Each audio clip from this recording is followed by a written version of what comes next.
So you want to know how inclusive this group is going to be and how they're going to welcome you, how they're going to staff you, and what the patient flow is going to look like. Well, one of the things I always advise young clinicians as they embark on their career, especially young women, is always ask for something more. When you are going through medical school and residency program, it's very obvious what you do. It's just a predictable track. So this is the first time for many people that they've actually been faced with the opportunity to design their job they want it to be. No one ever puts their best offer on the table, so you can ask for, typically, money, space, or time. You usually can't ask for all three, but go for two and see what happens. And so the other most important thing as you think about it is design your job for future success as well. I think one of the problems when people first start out, particularly in academia, is they want to make sure they're making enough to satisfy what their needs are for their families and for the debt and for anything else that they're doing. But by doing more clinical care, for example, and less research, you may be restricting yourself in the future. It's very easy to go from research back to clinic. It's really hard to go from clinic back to research.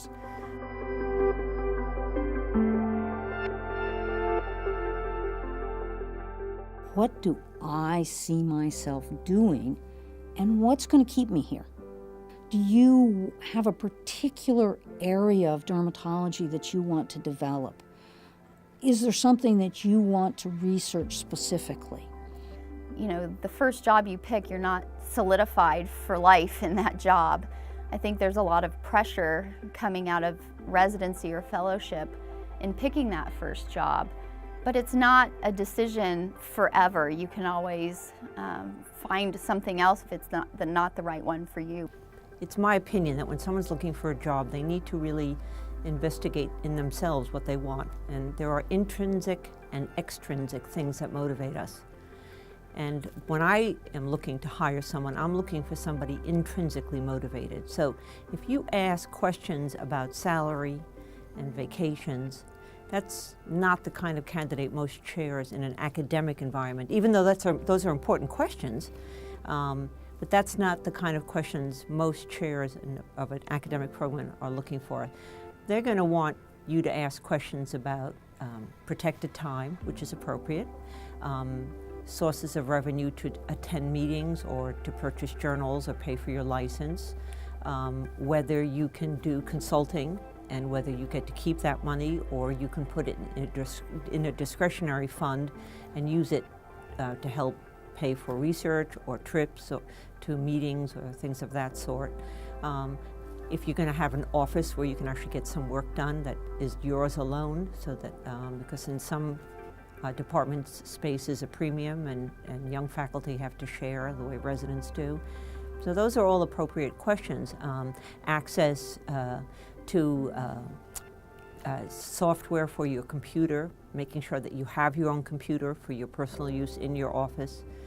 Those are the general kind of questions that I think are appropriate and that a faculty, department chair would appreciate and realize that you're intrinsically motivated. When considering a job, I think it's important, first of all, to make sure you like the group of people that you'll be working with. I've had experiences both with full-time academics, with a group practice, and now in private practice with my sister. And I think enjoying the people that you're with, both the other physicians as well as the staff members, is very important. I think the most important thing is finding a niche within dermatology that you're comfortable with from every aspect. Navigating the process of finding a first-time job can be very overwhelming. I think, of course, the first decision is geographic. And if you are willing to maybe pick up and move somewhere new and exciting, if you don't have family constraints and whatnot, I think going to the meetings, coming to the Academy of Dermatology, networking with other members of the WDS, there are definitely amazing job opportunities throughout the country, and a lot of them are in more remote places, so that could be potentially a good start. If you know that you're staying in a major city, I think just networking. It comes down to just being open, telling people what you're looking for, calling people. I think the advice I would give to dermatologists is do as many different things as you can. Find a community dermatologist, spend a few days in their office. Shadow a researcher in your institution, go into their lab.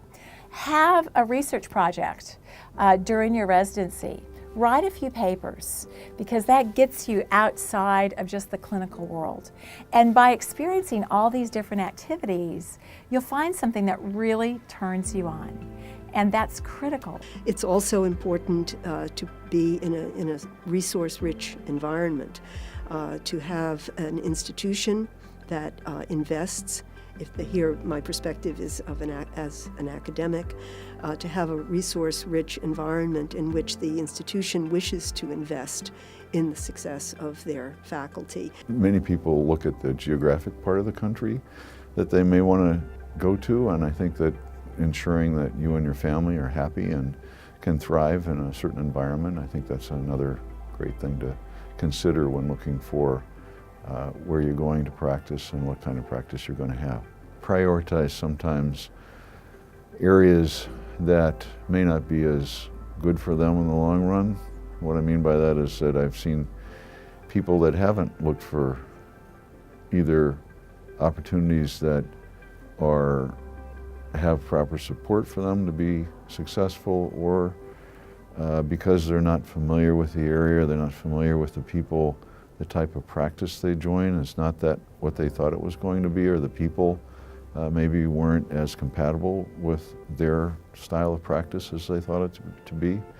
So I think it's important for someone looking for a job to really be get a lot of input, especially from the people in the local area, about the group they're going to join and what the practice type is, because I have seen many young people go into an area and 2 or 3 years later then have to repeat the process again. I think when a graduating resident or fellow is looking for their first position, it's really important to be open-minded, to look both in the academic world and the private world, to understand what the different career paths could offer you, what a day-to-day life would look like, what a career might look like 1 or 2 years down the line, and also maybe 10 years down the line, and not to close a door for yourself, to talk to as many people as possible, to interview in different settings.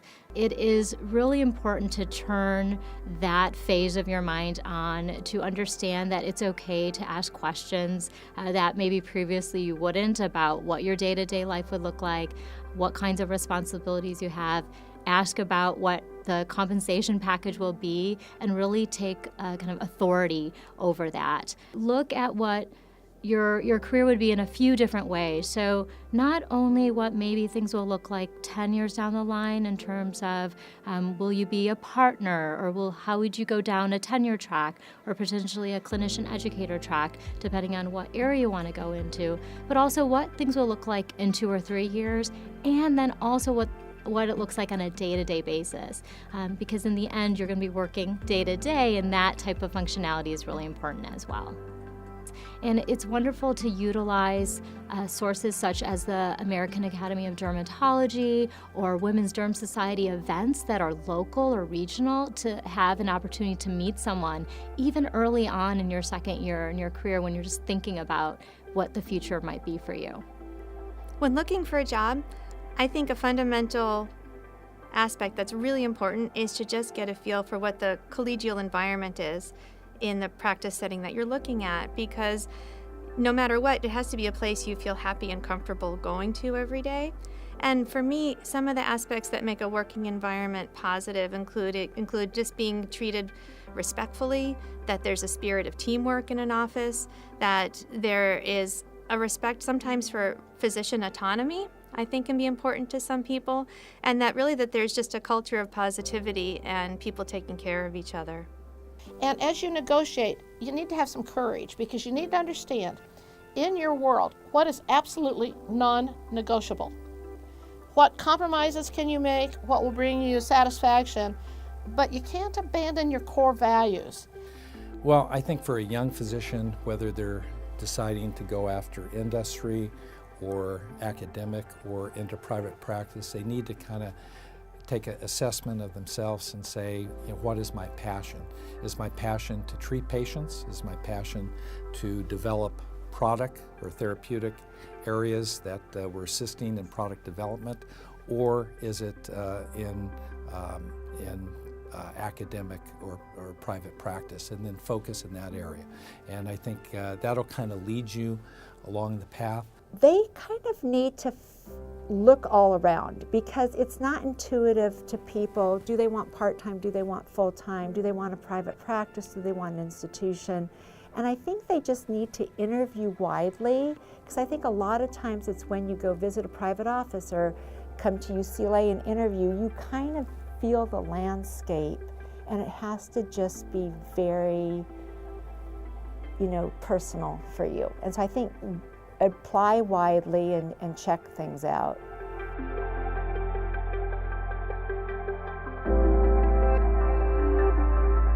So mentorship for me has been important to my career exceptionally. In residency, I had people that believed in me 100%, and without that belief in me, my career wouldn't have gone anywhere. And certainly there were people that didn't have that strong belief in me, and without one or two people that said, yeah, I think your idea is great and I'm going to support you 100%. Without that, I wouldn't have continued in some of those projects and continued in some of those maybe riskier things that I did. And when I finished with residency and fellowship, that experience allowed me to really springboard into my future. I think it's very important to have many mentors. People you can access, people you can talk to, people you feel comfortable just having a conversation with. There are many resources that are critical to success in career. Very important, and I'm sure mentioned by everyone you're interviewing, is mentorship. People who've gone before you, who have succeeded and are willing to share with you, either by their example or explicitly in discussion, the activities and relationships that they found important. It is much better to learn from a mentor than to learn the hard way by making many mistakes yourself. So I think you cannot overemphasize the importance of knowing and speaking with people